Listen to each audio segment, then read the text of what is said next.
본인이 앞으로 더 좋은 기량을 보일 수 있는 무대 자체가 없어지기 때문에 가면 갈수록 많이 힘들어 하는 거죠. 이 무대에서는 내가 더 이상 할 수 없겠구나. 대한민국에 있는 체육계 현실을 그러면 우리는 다 공유한 거네?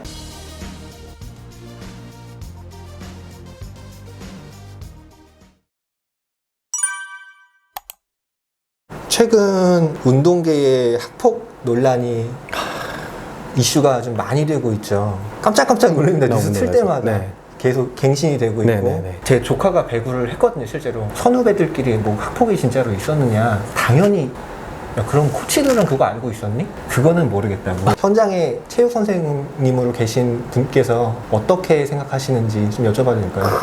일단 이게 너무 큰 축이라서 이 부분은 흔히 말하는 엘리트 체육으로 통하는 또 프로들의 세계, 그리고 체계적으로 밟아가는 초중고, 대학, 그리고 프로리그까지. 엘리트 체육은 사실 조심스러운 부분이 있는 게, 저는 제 경험담이 아니고 제 지인들, 엘리트 체육을 경험했던 선배, 후배, 동생들의 이야기를, 직접적으로 들은 이야기를 토대로 얘기를 하자면, 글쎄요, 지금 불거지고 있는, 또 불거졌던, 또 앞으로 더 밝혀질 많은 폭력과 어떤 강압적인 분위기에 대해서는 일단은 여러 지도 방법이 있지만 그 중에서 가장 제가 생각하는 지향해야 될 방법이 약간 체벌을 통해서 지도자가 원하는 퍼포먼스를 이끌어내는 거는 가장 하지 말아야 될 지도법 중에 하나라고 생각이 들고요. 근데 그래야만 해왔고 그래왔던 어떤 엘리트 집단에서의 감춰져 있던 문화가 있기 때문에, 그래서 지금은 되게 많이 나아졌다고 들었거든요. 흔히 말하는, 예전에는 저희 학창 시절에는 크게 문제가 되지 않았기 때문에 지도법 중에 하나로서 뭐 훈련을 위해서 체벌을 가한다거나 이루지 못했을 경우 어떤 불이익을 준다거나 신체적으로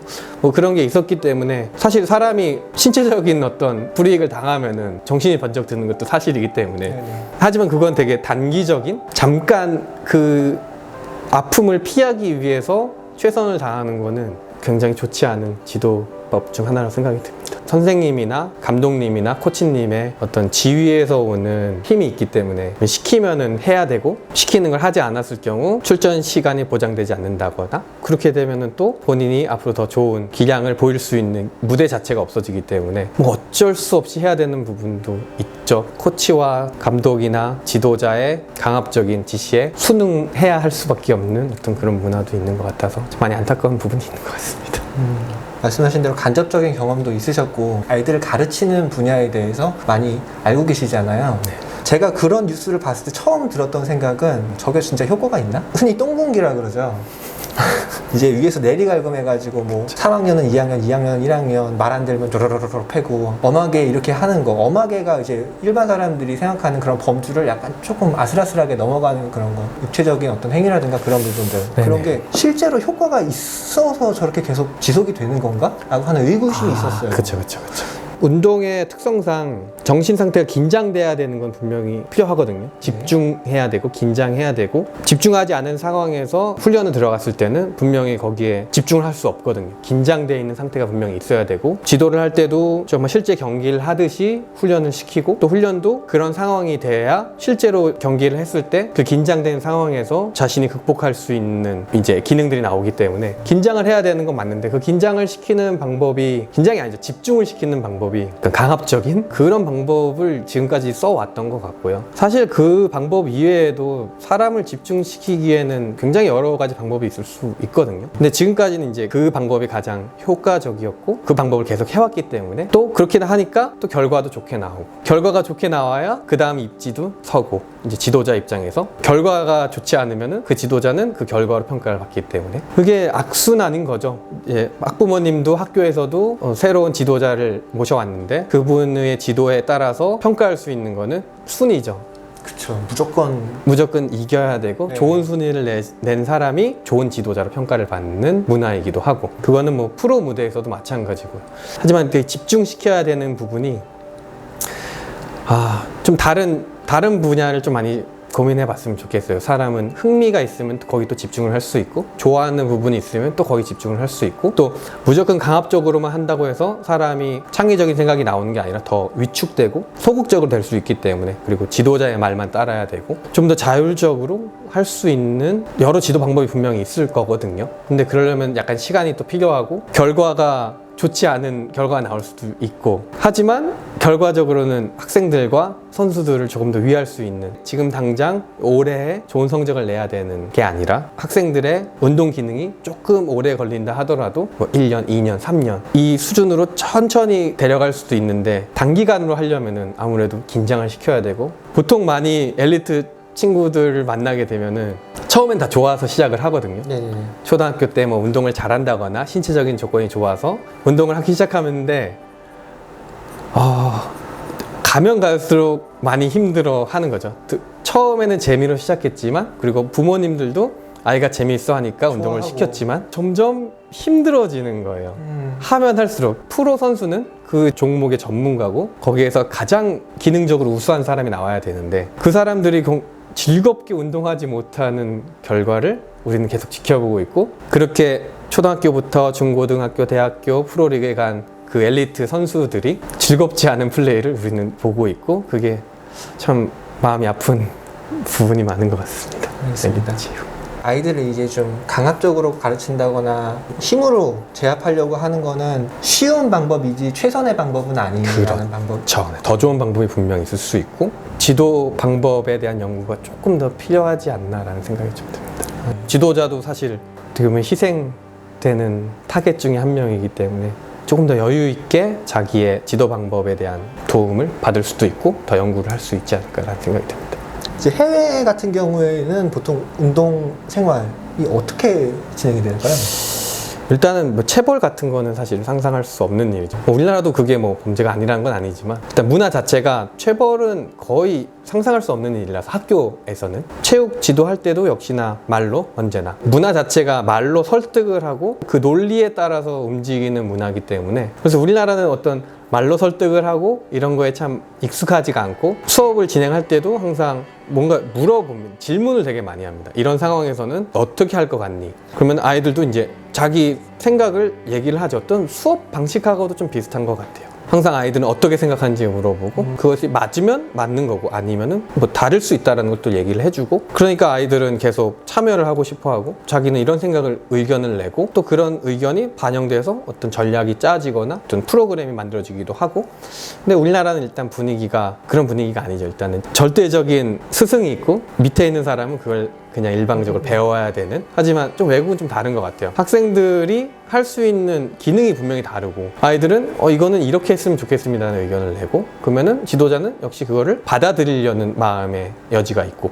운동에서도. 그렇죠. 왜냐하면 또 체벌을 할 수가 없으니까 거기는 대화로 풀어야 되고, 또 대화로 설득을 해야 되는, 죄가 아닌 것 같다라고 말할 수 있는 지도법에 대한 반항? 우리나라에서는 이렇게 볼 수 있는데, 그게 아니라 제 생각은 이렇습니다. 그렇죠? 여기서는 왜 패스를 해야 됐죠? 여기서는 저는 슛을 쏘는 게 맞다고 생각했는데요. 이렇게 과연 우리나라에서는 얘기할 수 있을까라는 거는 쉽지 않을 것 같습니다. 분위기 자체가. 초등학교 때는 애가 선수 할 거야 라고 그쵸, 했다가 애가 점점 이제 흥미를 잃고 짜증내고 막 화내고 그러면은 애가 뭐 무슨 일 있나? 그냥 흥미를 잃었나? 네네. 부모님들이 어떻게 케어를 해야 될지 좀 여쭤봐도 될까요? 일단 부모님들도 좀 생각을 좀 하셔야 되는 게, 이 아이가 원해서 하는 건지 부모님이 원해서 하는 건지에 대한 거를 조금 먼저 명확하게 하셔야 될 것 같아요. 저는 당연히 아이가 좋아해서 좋아하는 것을 도와주는 부모님이 되기를 원하죠. 지금 정부에서도 운동하는 친구들도 공부를 하는 운동선수를 원하고, 또 공부하는 친구들도 운동을 하는 학생이 되기를 원하고 있기 때문에, 일단은 공부라는 부분을 소홀히 하지 않도록 좀 도움을 먼저 주시는 게 좋을 것 같습니다. 왜냐하면 아이가 처음에는 흥미로 시작했다가 점점 흥미를 잃고, 할 수 있는 게 운동밖에 없어요 라는 얘기를 하게 되거든요. 그러면 이미 중학교, 고등학교쯤 돼서 지금까지 해온 게 운동밖에 없는데 공부를 다시 시작하기에는 너무 멀리 온 것 같고, 그럼 어쩔 수 없이 라는 전제하에 운동을 계속 하는 거죠. 굉장히 이제 슬픈 현실이 찾아오게 되는데, 저학년 때부터 저는 아이가 공부라는 부분을 우리나라에서는 등한시하는 경향이 심한데, 운동선수는 왜냐하면 운동을 잘하면 되니까. 근데 어렸을 때부터 좀 초등이나 중등 때부터 아이가 그래도 어느 정도 공부는 하면서 운동을 하는 걸 좀 감시를 좀 많이 해주셨으면 좋겠어요. 왜냐하면은 현실의 벽에 부딪혀서, 왜냐하면 정말 전국에는 운동을 잘하는 사람이 너무 많거든요. 처음에는 내 아이가 우리 학교에서 제일 잘해서 운동을 시켰지만 그 위임 무대, 유전적으로 다른 6학년인데 벌써 막 170, 180대 있는 친구들을 보면은 느끼는 박탈감. 본인이 이제 깨닫거든요. 아, 이 무대에서는 내가 더 이상 이제 할 수 없겠구나. 그냥 좋아하는 걸로만 하고 싶다. 근데 그게 느끼는 게 보통 고등학교 한 초반쯤인데 그때 되면 벌써 아이들이 다시 공부를 하고 싶은데 공부를 어디서부터 시작해야 할지 모르겠고, 그렇다고 여기서 살아남기는 또 힘들 것 같고, 어중간해지네요. 너무 어중간해지죠. 돌아갈 길이 없는, 하지만 지금 가기에는 미래가 없는. 그래서 항상 저는 운동을 시키고 싶어하는 부모님을 만나면은 그래도 공부는 한다는 전제하에 공부를 하면서 운동을 할 수 있는, 공부를 하는 운동선수가 좀 바람직한 방향이지 않나. 극단적인 선택은 하지 말아요. 네네네. 그게 그 확률이 굉장히 적거든요. 모든 종목마다. 왜냐면 그 프로 무대는 한 해에 나오는 드래프트가 되는 사람들을 보면은 뭐 농구로 따지면 30명 내외인데, 거기에서도 또 내년에 되면 또 새로운 선수가 오면은 그 선수를 이기지 못하면 제가 설 수 있는 무대가 없거든요. 굉장히 좁은 무대이기 때문에 항상 돌아갈 길을 생각을 해두고, 거기서 우리 아이가 정말 세계적인 슈퍼스타 손흥민 같은 선수가 되길 바라는 마음, 김연아, 손현재 같은 선수가 되길 바라는 마음은 충분히 이해는 되지만, 또 우리 아이는 그렇게 될 수 있을 것 같지만 굉장히 좁은 길이기 때문에 항상 학생으로서의 본분은 좀 잊지 않고 체육에 전념할 수 있는 환경을 좀 항상 커뮤니케이션 하면서 아이와 소통 방법이 중요한 것 같습니다. 부모님한테. 알겠습니다. 아이들이 싫어하는 건 사실 어떻게든 티가 나거든요. 폭력이 가해졌다거나 아니면 흥미를 잃었다거나 분명히 티가 나는데, 아이들도 그 감정의 기복이 많이 심한 타이밍에 중고등학교 또 사춘기가 올 수 있는 어떤 그 상황이 있기 때문에 그걸 좀 잘 분별을 할 필요는 있을 것 같습니다. 그냥 아이가 그냥 뭐 경기에 져서 기분이 안 좋아서 그렇게 하는 건지, 아니면은 실제적으로 어떤 문화에서 안 좋은 뭐 어떤 불이익을 당했다거나 하지만 말을 못하는 상황인지는 좀 분별이 좀 필요할 것 같아요. 아이들도 자기의 말을 정확하게 표현할 수 없는 나이일 수도 있고, 또 예민한 순간일 수도 있고, 또 부모님과 대화하기 싫어하는 사춘기의 어떤 그 시절일 수도 있기 때문에 부모님은 언제나 항상 걱정이죠. 아이 걱정이죠. 아이가 혹시나 다치진 않을까, 아니면 혹시나 상처나 받진 않을까, 어디서 맞고나 오진 않을까 항상 걱정인데, 그래도 아이는 분명히 말할 통로를 찾고 있을 거고, 왜냐하면 본인도 힘들기 때문에 만약에 진짜로 신체적인 무슨 처벌을 받았다거나 아니면 기합을 받았다거나 하면은 분명히 어딘가는 분명히 얘기를 할 거예요. 아이들도 분명히 표출을 할 수밖에 없거든요.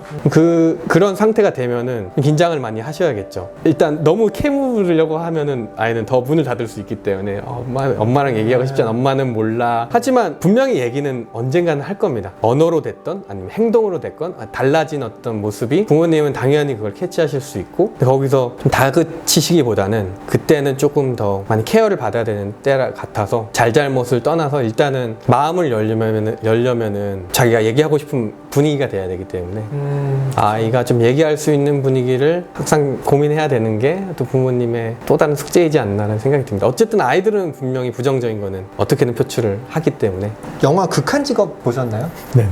거기서 이제 마지막에 야구선수 출신이었던 네네네. 경찰이 있었는데, 대한민국 야구가 뭐 무서운 게 뭔지 아냐, 걔네들은 뭐 도구를 가지고 있다, 도구 갖다가 군기 훈련을 시키니까, 그래서 맞으면서 그냥 막 때리는 그런 장면이 있거든요. 저는 개인적으로 요즘에 그 뉴스 보면서 그 생각을 되게 많이 했어요. 그때 우리가 웃었는데 그 웃었던 모든 사람들이 나를 포함해서 대한민국에 있는 체육계 현실을 그러면 우리는 다 공유한 거네? 라는 생각이 들었어요. 인정하는 부분이네. 네. 알면서 안 고쳤네? 우리는 알았네? 라는 생각이 들어서. 다 책임이 있죠. 어떻게 보면 프로리그도 관중이 있어야 되고, 관중은 또 재밌는 걸 원하고 결과에 집중하게 되고, 또 프로팀도 스폰을 받는 입장이라서 후원을 받으려면은 결과가 좋아야 되고, 한 분야가 잘해서 되는 분야가 아닌 것 같고, 전체 뭐 기업부터 프로리그, 학생들, 학교, 코치, 또 그걸 바라보는 모든 사람들 모두가 다 함께 좀 바꿔나가야 될 부분이 아닌가라는 생각이 듭니다.